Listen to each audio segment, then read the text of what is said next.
खातून ने taxi driver से पूछा, एयरपोर्ट जाने का किराया क्या लोगे? टैक्सी ड्राइवर ने कहा, 450 रुपये। खातून, अगर मैं अपने शौहर को भी साथ ले चलूँ तो? ड्राइवर बेजारी से बोला, तब भी 450 रुपये। बीवी ने शौहर को घूरते हुए कहा, सुन लिया, मैंने गलत कहा था क्या? अब साबित हो गया तुम्हारी एक पैसे की भी अहमियत नहीं है। शुक्र है लड़कियां अपना रिश्ता देखने खुद नहीं जाती, वरना वहां जाकर कहती, इस मॉडल में दूसरा डिज़ाइन दिखाओ।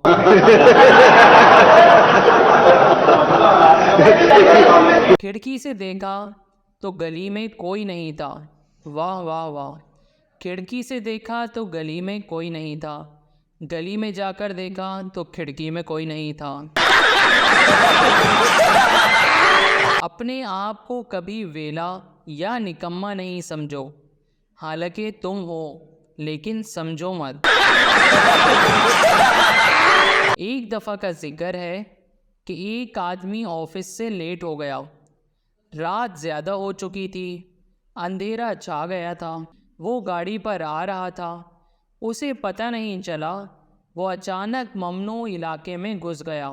पुलिस ने उसे पकड़ लिया और पूरी रात जेल में बंद रखा और सुबह छोड़ दिया और कहा कि आइंदा यहाँ आए तो सीधी गोली मार दी जाएगी।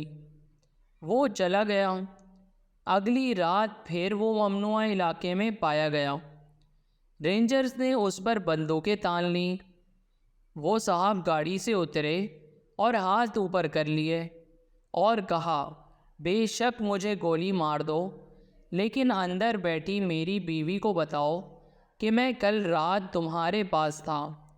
वो मेरा यकीन ही नहीं कर रही। एक शख्स किसी बहाने से फ़ौज से निकलने की कोशिश कर रहा था। उसने कई महीने इस अमर पर गौर किया। बिलाखिर उसे एक तजवीज़ सूझी। वो डॉक्टर के पास पहुंचा और कहने लगा, डॉक्टर साहब, मेरी बसारत बहुत ही ख़राब है, बिल्कुल काम नहीं करती। डॉक्टर ने कहा, इस कुर्सी पर बैठ जाओ, फिर तफसील से तुम्हारी बात सुनूंगा। फौजी बोला, कौन सी कुर्सी?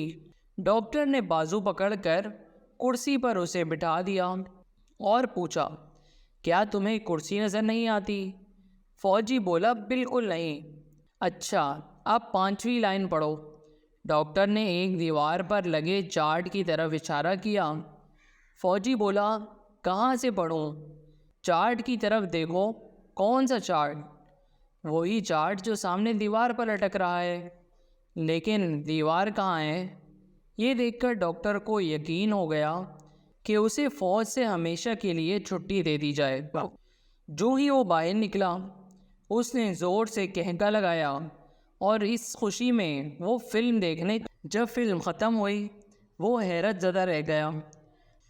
वो डॉक्टर जिसने उसे नज़र की कमज़ोरी की वजह से छुट्टी दी थी, उसके साथ वाली नशिस्त पर बैठा था। डॉक्टर ने उसे पहचान लिया और पूछा, तुम यहाँ क्या कर रहे हो? फौजी ने किसी किस्म की घबराहट का इजहार किए बगैर डॉक्टर से पूछा, क्यों साहब, ये बस कहाँ जाएगी? मैं तो 2 घंटे से यहाँ बैठा हूँ।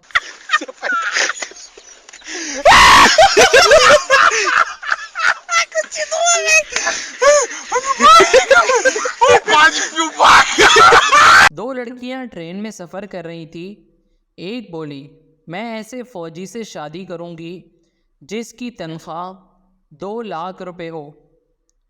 दूसरी बोली, अगर 2 लाख वाला ना मिला तो? पहली बोली, तो 1 लाख वाले से कर लूँगी। दूसरी बोली, अगर वो भी ना मिला तो? पहली बोली, 70,000 वाले से कर लूँगी। दूसरी बोली, वो भी ना मिला तो फिर 50,000 वाला भी चल जाएगा। ऊपर बर्थ पर एक फ़ौजी लेटा हुआ था। बोला, अगर बात 35,000 तक आ जाए तो मुझे जगा देना।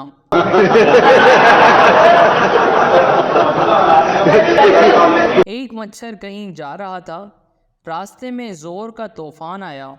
मच्छर एक दरख्त से लिपट गया और तूफ़ान टल जाने के बाद पसीना साफ करते हुए बोला, आज मैं ना होता तो ये दरख्त गिर जाता। अल्हम्दुलिल्लाह, मैं बहुत रहम दिल हूँ। अभी कुछ ही देर पहले एक बच्चे की मदद की है। टॉप पॉप्स खाने में खुशी के मारे उस मासूम की आंखों से खुशी के मारे उस मासूम के आंसू ही नहीं रुक रहे थे।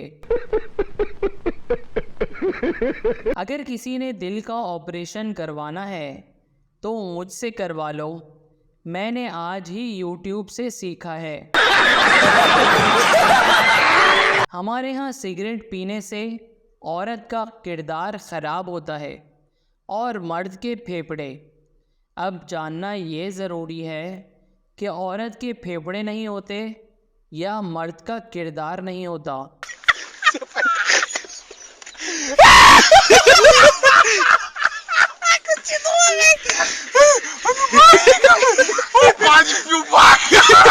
कंप्यूटर और मोबाइल इंसान का वक्त बचाने के लिए इजाद किए गए थे, ये सोचकर हंसी आती है।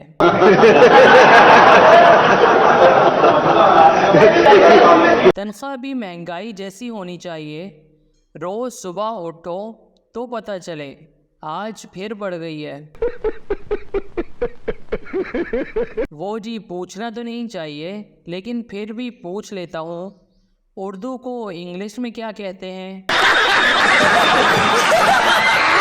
दिल डूब सा जाता है जब आप पेपर देते हुए कुछ पूछने के लिए अपने दोस्त की तरफ गर्दन घुमाएं और वो मनहूस पहले से ही अपने चेहरे पर ज़माने भर की मज़लूमियत और बेचारगी लिए आपकी तरफ मदद तलब नज़रों से देख रहा हो। बेगम ने सुबह सुबह कहा कि आधा सर दुख रहा है।